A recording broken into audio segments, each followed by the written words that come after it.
اس قبیلے کے بے شمار آدمی مارے گئے اور جو بچ گئے اور بھاگ نہ سکے انہیں گرفتار کر لیا گیا۔ ان قیدیوں میں یہ عورت بھی تھی جس کا نام ام قرفہ فاطمہ بنت بدر تھا۔ اس کے ساتھ اس کی کمسن بیٹی سلمہ بھی تھی۔ بنو فرازہ کے جنگی قیدیوں نے بتایا کہ زید رضی اللہ عنہ کے ساتھیوں کو فاطمہ بنت بدر نے قتل کروایا تھا۔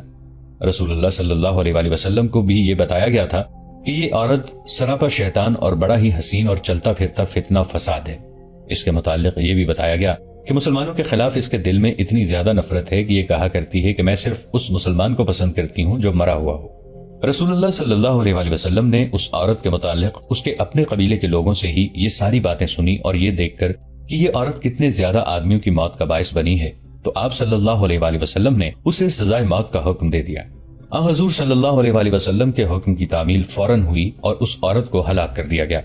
فاطمہ بنت بدر تو دنیا سے اٹھ گئی، پیچھے اس کی کمسن بیٹی سلمہ رہ گئی جو شکل و صورت سے بھولی بالی اور معصوم لگتی تھی۔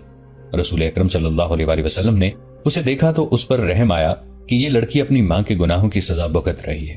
آپ صلی اللہ علیہ وآلہ وسلم نے اسے ام المؤمنین عائشہ رضی اللہ عنہا صدیقہ کے حوالے کر دیا۔ حضرت عائشہ رضی اللہ عنہا صدیقہ نے اس کی معصومیت کو دیکھتے ہوئے اسے ماں جیسے پیار سے گھر میں رکھا، مگر یہ لڑکی ذرا سی دیر کے لیے بھی خوش نہیں رہتی تھی۔ اس کے چہرے پر ہر وقت افسردگی طاری رہتی تھی۔ وہ کسی کام میں اور کسی بات میں دلچسپی نہیں لیتی تھی۔ تھوڑے ہی عرصے بعد ام المؤمنین حضرت عائشہ رضی اللہ عنہا نے اسے آزاد کر دیا اور اسے اس کے قبیلے میں بھیج دیا۔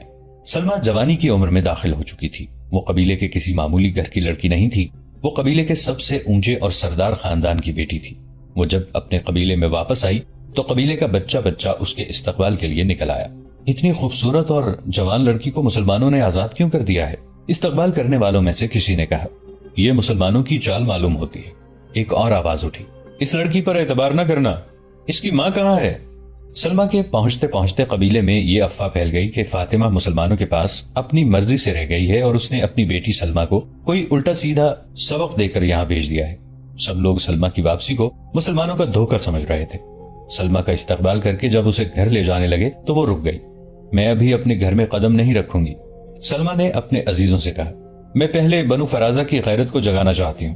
وہ دوڑ کر ایک اونچی جگہ کھڑی ہو گئی اور ہاتھ کے اشاروں سے سب کو اپنے قریب بلایا۔ مرد تو پہلے ہی باہر نکل آئے تھے، گھروں سے عورتیں بھی نکل آئیں۔ ایک ہجوم تھا جو اس کے ارد گرد اکٹھا ہو رہا تھا۔ اے بنو فرازہ، سلمہ نے چلا چلا کر کہا، کیا تمہاری غیرت مر گئی ہے؟ جواب دو، خاموش کیوں کھڑے ہو؟ جواب دو۔ نہیں ام زمل، ہجوم میں بے شمار آوازیں اٹھیں۔ ہم زندہ ہیں اور ہماری غیرت بھی زندہ ہے۔ تو صرف اپنے باپ کی نہیں، پورے قبیلے کی بیٹی ہے۔ ایک آدمی نے بڑی ہی بلند آواز میں کہا، سچ بتا، کیا مسلمانوں نے تمہیں لونڈی بنا کر رکھا تھا؟ اور یہ بھی بتا۔ ایک اور آواز اٹھی، تیری ماں کہاں ہے؟ مجھے مسلمانوں نے لونڈی بنا کر نہیں رکھا تھا، سلمہ نے بلند آواز سے جواب دیا۔ انہوں نے تو مجھے بیٹی بنا کر رکھا تھا، لیکن انہوں نے میری ماں کو قتل کرا دیا ہے۔ قتل کرا دیا ہے؟ فاطمہ بنت بدر قتل ہو گئی ہے؟ وہ تو بنو فرازہ کی روح تھی۔ اور ایسی بہت سی آوازیں تھیں جو اٹھتی چلی گئیں اور بلند ہوتے ہوتے ایک ہنگامے کی صورت اختیار کر گئیں۔ سلمہ قبیلے میں جو آگ بھڑکانا چاہتی تھی وہ بھڑک اٹھی اور کچھ دیر خاموش رہی۔ جب لوگوں کا ہڑبونک ذرا کم ہوا تو وہ بولی، کیا میری ماں نے تمہیں بتایا نہیں تھا کہ مسلمان قابل نفرت لوگ ہیں؟ سلمہ نے بڑی ہی بلند آواز سے کہا، انہوں نے اپنے چند ایک مقتولین کا انتقام لینے کے لیے اپنے پورے لشکر سے ہم پر چڑھائی کی تھی۔ ہمارے کتنے ہی آدمی مارے گئے، ہمیں لوٹا گیا اور تمہاری عورتوں کو وہ لونڈیاں بنا کر اپنے ساتھ لے گئے۔ اور پھر یاد کرو ام قرفہ فاطمہ بنت بدر کا، جو صرف میری ماں نہیں تھی اور تم سب کی ماں تھی، وہ غیرت والی تھی۔ اس نے صرف بنو فرازہ کی غیرت پر نہیں بلکہ ارد گرد کے تمام قبیلوں کی غیرت پر جان دی ہے۔ سیدھی بات کر ام سلمہ، ایک آواز اٹھی، تو چاہتی کیا ہے؟ مدینہ پر حملہ؟ سلمہ نے دونوں بازو جذبے کے جوش سے اوپر اٹھا کر کہا، میں مدینے پر حملہ کر کے مسلمانوں کے شہر کی اینٹ سے اینٹ بجا دینا چاہتی ہوں۔ اگر تم میں غیرت ہے تو اس شہر کو بنیادوں سے اکھاڑ دو، اس کا نام و نشان مٹا دو۔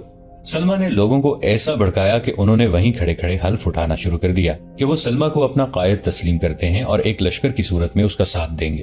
بنو فرازہ نے لشکر تو تیار کر لیا، لیکن مدینے پر حملہ کوئی معمولی مہم نہیں تھی۔ اس وقت تک مسلمان ایک ایسی جنگی طاقت بن چکے تھے جسے للکارنے کے لیے ان سے زیادہ جنگی طاقت کی ضرورت تھی۔ سلمہ نے خود بھی استادوں سے جنگی تربیت اور دست بدست لڑائی کے طور طریقے سیکھے تھے۔ اتنے میں رسول اللہ صلی اللہ علیہ وآلہ وسلم رحلت فرما گئے اور اس کے فوراً بعد انہی علاقوں میں ارتداد کا فتنہ اٹھا اور جنگیں شروع ہو گئیں۔ طلحہ نے نبوت کا دعویٰ کیا اور خالد رضی اللہ عنہ بن ولید نے اسے بہت بری شکست دی۔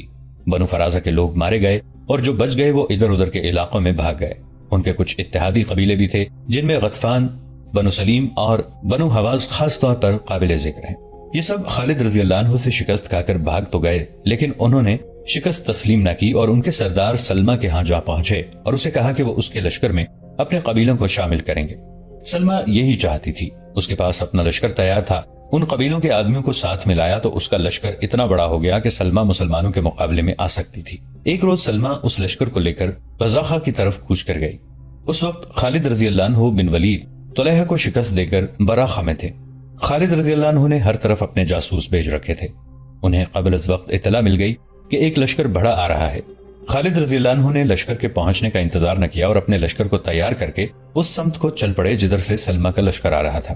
خالد رضی اللہ عنہ کے ساتھ نفری کم تھی، اس کمی کو وہ اپنی جنگی فراست سے پورا کیا کرتے تھے۔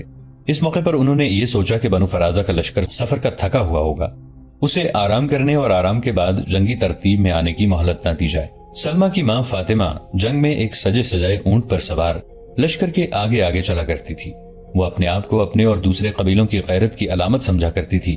اس نے سب کے ذہنوں میں یہی ڈال رکھا تھا کہ وہ ان کی غیرت کی نشانی ہے۔ اس کی بیٹی سلمہ بھی جب خالد رضی اللہ عنہ کے مقابلے میں جا رہی تھی تو وہ ایک بڑے ہی تندرست، موٹے تازے اور قوی ہیکل اونٹ پر سوار تھی۔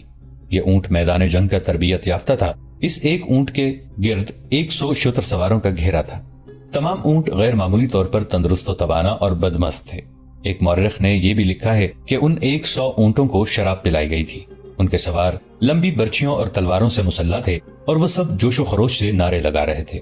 خالد رضی اللہ عنہ کا لشکر عام چال سے بڑھا جا رہا تھا۔ آخر سلمہ کا لشکر آتا نظر آیا۔ خالد رضی اللہ عنہ نے ایک بھی لمحہ ضائع نہ کیا اور حملے کا حکم دے دیا۔ مجبوری یہ تھی کہ مسلمانوں کی نفری دشمن کے مقابلے میں بہت ہی تھوڑی تھی۔ سلمہ کے لشکر کی تعداد بھی زیادہ تھی اور اس لشکر نے بلند بانگ نعرے لگا لگا کر ایسا تاثر پیدا کر دیا جیسے وہ لوگ مسلمانوں کے پرخچے اڑا دیں گے۔ سلمہ کی یہ حالت تھی کہ وہ اپنے اونٹ کے کجاوے پر کھڑی ہو کر بڑی ہی بلند آواز سے اپنے لشکر کے جوش و خروش میں اضافہ کر رہی تھی۔ دونوں لشکروں میں آمنے سامنے کی ٹکر ہوئی۔ خالد رضی اللہ عنہ جنگی چالیں سوچ رہے تھے۔ انہوں نے اپنے طریقہ جنگ کے تحت اپنے لشکر کے 2 حصے پہلوں یا عقب سے حملہ کرنے کے لیے محفوظ رکھے ہوئے تھے۔ سلمہ کا لشکر سفر کی تھکان کے باوجود خالد رضی اللہ عنہ کے لیے اچھی خاصی مصیبت بن گیا، یہاں تک کہ خالد رضی اللہ عنہ کو اپنے محفوظہ کا ایک اور حصہ اس مارکے میں جھونکنا پڑا، پھر بھی میدان دشمن کے ہاتھ میں ہی معلوم ہوتا تھا۔ اس عورت کا حصار توڑ دو، خالد رضی اللہ عنہ بن ولید نے کہا اور اس کے ساتھ ہی چند ایک منتخب جانبازوں کو پکارنا شروع کر دیا، اور اگر تم اس عورت کو اونٹ کی پیٹھ سے گرا دو تو اس لشکر کا جذبہ ریت میں مل جائے گا۔ جانبازوں نے سلمہ کے ارد گرد شتر سواروں کا حصار توڑنا شروع کیا، لیکن ہر شتر سوار جان پر کھیل جانے کے لیے تیار تھا۔ جانبازوں نے پیچھے ہٹ ہٹ کر سلمہ کے حصار پر تابڑ توڑ حملے کیے، لیکن شتر سواروں کے لمبے نیزے مسلمان گھڑ سواروں کو قریب نہیں آنے دیتے تھے۔ جانبازوں نے خالد رضی اللہ عنہ بن ولید کی نئی ہدایت پر عمل کرتے ہوئے یہ طریقہ اختیار کیا کہ 5-5 6-6 جانبازوں نے ایک ایک شتر سوار پر اس طرح حملے شروع کر دیے کہ ایک ایک سوار کو حصار سے الگ کر لیا۔ اس طرح حصار ٹوٹ گیا، بیشتر سوار مارے گئے، لیکن جانبازوں کو جانوں اور خون کی خاصی زیادہ قربانی دینی پڑی۔ 3-4 جانباز سلمہ کے اونٹ تک پہنچ گئے اور انہوں نے کجاوے کی رسیاں کاٹ دیں۔ کجاوا اونٹ کی پیٹھ سے لڑک کر نیچے آ پڑا۔ سلمہ ریت پر گری اور اٹھی۔ خالد رضی اللہ عنہ قریب ہی اپنے گھوڑے پر سوار موجود تھے۔ جانبازوں نے سلمہ کو پکڑ لیا اور گھسیٹتے ہوئے خالد رضی اللہ عنہ تک لائے۔ جانبازوں کو خیال ہوگا کہ خالد رضی اللہ عنہ اتنی نوجوان اور خوبصورت اور سرداروں کی خاندان کی جنگجو لڑکی کو زندہ اپنے ساتھ لونڈی یا بیوی کی حیثیت سے رکھنا چاہیں گے۔ سلمہ اور خالد رضی اللہ عنہ کی نظریں آپس میں ٹکرائیں۔ خالد رضی اللہ عنہ نے دائیں ہاتھ سے ہلکا سا اشارہ کیا۔ جانباز اس اشارے کو بڑی اچھی طرح سمجھتے تھے۔ سلمہ کے پیچھے کھڑے ایک قوی ہیکل جانباز نے تلوار کے ایک ہی وار سے سلمہ کا سر اس کے جسم سے الگ کر دیا۔ خالد رضی اللہ عنہ بن ولید کے حکم سے ایک جانباز نے سلمہ کا سر اپنی برچی کی انی میں اڑسا، گھوڑے پر سوار ہوا، برچی بلند کی اور گھوڑے کو ایڑ لگا دی۔ سلمہ کا لشکر جوش و خروش سے لڑ رہا تھا اور مسلمان بے جگری سے مقابلہ کر رہے تھے۔ یہ جانباز گھڑ سوار اس مارکے کے ارد گرد گھوڑا دوڑاتا اور اعلان کرتا پھر رہا تھا، بنو فرازہ کے لوگوں، اپنی سلمہ بنت مالک کو۔ بنو فرازہ اور دیگر قبیلوں کے لوگوں نے جب سلمہ کا سر دیکھا تو ان کا جوش و خروش ٹھنڈا پڑ گیا اور ان میں بھگدڑ مچ گئی۔ تھوڑی ہی دیر میں وہ اپنی لاشوں اور زخمیوں کو چھوڑ کر بھاگ گئے۔ بستی بطوح کے گرد و نواح میں ناصرہ بنت جبار پاگلوں کی طرح ہر کسی سے پوچھتی پھر رہی تھی، کیا تو نے میرے بیٹوں کو دیکھا ہے؟ بعض لوگ اسے رحم کی نظروں سے دیکھتے تھے اور کچھ لوگ اس کے اس سوال پر غصے میں آ جاتے تھے۔ سب نے فیصلہ دے دیا تھا کہ یہ عورت اپنے خاوند اور 2 جوان بیٹوں کی موت سے پاگل ہو گئی ہے، لیکن اس کے دونوں بیٹوں کی لاشیں نہیں ملی تھی، لاش صرف خاوند کی ملی تھی۔ کچھ لوگ ناصرہ کی اس جذباتی اور ذہنی کیفیت سے تنگ آ گئے تھے۔ تو بے غیرت ہے ناصرہ، ایک روز ایک آدمی نے اسے تنزیہ کہا۔ ہر کسی کا کوئی نہ کوئی مارا گیا یا ایسا زخمی ہوا ہے کہ ساری عمر کے لیے معذور ہو گیا ہے، لیکن کسی کا کوئی زندہ عزیز ان کے لیے یوں پاگل نہیں ہوا جیسے تو ہو رہی ہے۔ میں پاگل نہیں ہوئی، ناصرہ نے کہا، میں تم سے زیادہ ہوش میں ہوں۔ میرا خامد اور میرے بیٹے ایک جھوٹے نبی کے جال میں آ کر مرے ہیں، اگر وہ سچے نبی کے نام پر جانیں قربان کرتے تو میں خوش ہوتی۔ کون ہے سچا نبی؟ قبیلہ قریش کا محمد صلی اللہ علیہ وآلہ وسلم، ناصرہ نے جواب دیا۔ فتح ان کو ملتی ہے جن کے دلوں میں سچ ہوتا ہے۔ محمد صلی اللہ علیہ وآلہ وسلم سچے نبی نہ ہوتے تو ہم اس طرح تباہ نہ ہوتے۔ ایک روز ناصرہ اپنے گھر کے دروازے میں بیٹھی تھی، اس کی آنکھیں خشک تھی جیسے اس کے آنسو ختم ہو چکے تھے۔ ناصرہ، اس کے کانوں میں ایک آواز پڑی، وہ دیکھ تیرے بیٹے آ رہے ہیں۔ یہ ایک عورت کی آواز تھی جو دوڑی چلی آ رہی تھی۔ وہ ناصرہ کے پاس آ کر اسے اٹھانے لگی۔ وہ حیرت زدگی کے عالم میں کہہ رہی تھی کہ تیرے دونوں بیٹے آ رہے ہیں، لیکن ناصرہ یوں گمسم بیٹھی رہی جیسے یہ خواب کی آواز ہو۔ اتنے میں کئی آوازیں آنے لگیں، ہر آواز یہی کہتی تھی کہ ناصرہ کے بیٹے آ گئے ہیں۔ جب اس کے بیٹے اس کے سامنے آئے تو بھی اسے یقین نہ آیا۔ آخر اسے اس حقیقت کو تسلیم کرنا پڑا کہ اس کے بیٹے زندہ سلامت واپس آ گئے ہیں۔ میں نے اپنا ایک بیٹا مدینہ کے سچے نبی محمد صلی اللہ علیہ وآلہ وسلم کے نام پر قربان کیا، ناصرہ نے اعلان کر دیا۔ اس وقت حضرت عمر رضی اللہ عنہ خلیفہ تھے اور ناصرہ کے دونوں بیٹے ان کے حکم سے آزاد کیے گئے تھے۔ ناصرہ اپنے بیٹوں کو مرا ہوا سمجھ رہی تھی۔ میدان جنگ سے اسے اپنے بیٹوں کی لاشیں نہیں ملی تھیں۔ اس کے بیٹے زخمی ہو گئے تھے اور مجاہدین انہیں جنگی قیدی بنا کر اپنے ساتھ لے گئے تھے اور مدینہ کے ایک تاجر نے انہیں خرید لیا تھا۔ ناصرہ کے بیٹے ہی نہیں، کئی اور بیٹے اور باپ جنہیں غلام بنا لیا گیا تھا واپس آ گئے تھے۔ حیرت ناک بات یہ تھی کہ مسلمانوں نے ان لوڑیوں کو بھی آزاد کر کے واپس بھیج دیا تھا جو ابھی جوان تھیں اور ان میں بعض اچھی شکل و صورت والی تھیں اور چند ایک تو بڑے اچھے اور معزز خاندانوں کی تھی۔ ان کے آقا ان کے ساتھ شادی کر لیتے تو یہ اچھی بیویاں ثابت ہوتی، لیکن انہیں جس طرح لے جایا گیا تھا وہ اسی طرح واپس آ گئیں۔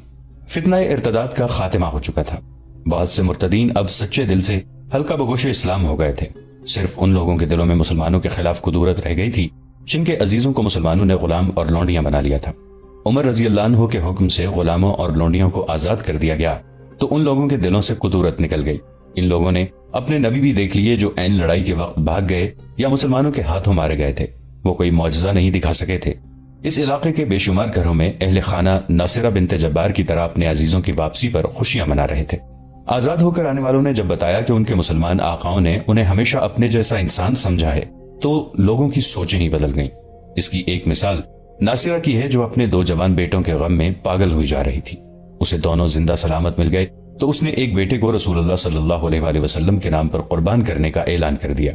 ایک روز حضرت عمر رضی اللہ عنہ اپنی محفل میں بیٹھے تھے کہ ایک اجنبی آیا اور سیدھا عمر رضی اللہ عنہ کے سامنے جا بیٹھا۔ عمر رضی اللہ عنہ کا دایاں ہاتھ اپنے دونوں ہاتھوں میں لے لیا۔ کیا تو بتائے گا نہیں کہ تو کون ہے؟ حضرت عمر رضی اللہ عنہ نے پوچھا۔ تو کہاں سے آیا ہے؟ تو مدینہ کا رہنے والا تو نہیں؟ دور سے آیا ہوں، اجنبی نے جواب دیا۔ میرا نام طلحہ ہے۔ کون طلحہ؟ اس محفل میں بیٹھے ہوئے ایک آدمی نے پوچھا۔ ایک طلحہ جھوٹا نبی بھی تھا۔ میں وہی طلحہ ہوں، طلحہ نے کہا۔ قبول اسلام کے لیے آیا ہوں اور خلیفہ عمر رضی اللہ عنہ بن الخطاب کی بیعت کے لیے بھی۔ اس کی آنکھوں میں آنسو تھے اور اس کا انداز بتا رہا تھا کہ وہ بدنیتی سے نہیں آیا۔ یہ شخص تو واجب القتل تھا۔ اس نے اسلام سے منحرف ہو کر نبوت کا دعویٰ کیا اور بہت سے قبیلوں کو اسلام سے منحرف کیا، ان سے اپنی نبوت تسلیم کرائی اور مسلمانوں کے خلاف وسیع پیمانے پر جنگ لڑ کر ہزاروں انسانوں کی موت کا سبب بنا، لیکن حضرت عمر رضی اللہ عنہ نے اسے معاف کر دیا۔ اس نے سچے دل سے اسلام قبول کیا اور اسلام کی بقا اور فروغ کے لیے ممدود و معاون ثابت ہوا۔ حضرت عمر رضی اللہ عنہ نے جس توقع پر مرتدین کے غلاموں اور لونڈیوں کو آزاد کیا تھا وہ توقع پوری ہونے لگی تھی۔ ابو عبید بن مسعود الثقفی کے ساتھ جو کمک جا رہی تھی وہ ناکافی تھی۔ تعداد بمشکل 2000 تھی، بعض مورخین نے صرف 1000 لکھی ہے۔ حضرت عمر رضی اللہ عنہ کے حکم سے دور دور تک اعلان کرایا گیا کہ محاذ پر کمک کی ضرورت ہے، ورنہ مجاہدین کے پاس پسپائی کے سوا کوئی چارہ نہ ہوگا۔ یہ اعلان ان علاقوں میں پہنچا جنہیں مرتدین کے علاقے کہا جاتا تھا، تو وہاں سے رضاکار جوق در جوق تیار ہو گئے۔ ان میں ناصرہ بنت جبار کا ایک بیٹا بھی تھا۔ پہلے ہم بیان کر چکے ہیں کہ ابو عبید 2000 کا لشکر لے کر محاذ کو روانہ ہو گئے۔ یہاں ان کی روانگی کو ذرا تفصیل سے بیان کرنا ضروری معلوم ہوتا ہے۔ تقریباً 2000 رضاکاروں کو مدینہ میں اکٹھا ہوتے 1 مہینہ لگ گیا تھا۔ روانگی کے روز ابو عبید حضرت عمر رضی اللہ عنہ کو خدا حافظ کہنے لگے۔ عمر رضی اللہ عنہ مسجد میں بیٹھے ہوئے تھے اس وقت عمر رضی اللہ عنہ کو عام زبان میں تو خلیفہ کہا جاتا تھا، لیکن ان کا یہ رتبہ یوں بولا جاتا تھا، خلیفۃ الرسول اللہ، یعنی رسول اللہ صلی اللہ علیہ وآلہ وسلم کے خلیفہ کے خلیفہ۔ حضرت ابو بکر رضی اللہ عنہ خلیفۃ الرسول تھے۔ ابو عبید عمر رضی اللہ عنہ سے ملنے کے لیے آئے تو ایک آدمی نے عمر رضی اللہ عنہ سے یوں کہا، سلام اللہ علیک یا امیر المؤمنین۔ ابو عبید جانے کی اجازت لینے آیا ہے۔ محمد حسین ہیکل نے عمر رضی اللہ عنہ فاروق اعظم میں لکھا ہے کہ حضرت عمر رضی اللہ عنہ کے ہونٹوں پر مسکراہٹ آ گئی۔ واللہ، عمر رضی اللہ عنہ نے کہا، خلیفۃ الرسول اللہ مجھے عجیب سا لگتا ہے، امیر المؤمنین کتنا اچھا خطاب ہے۔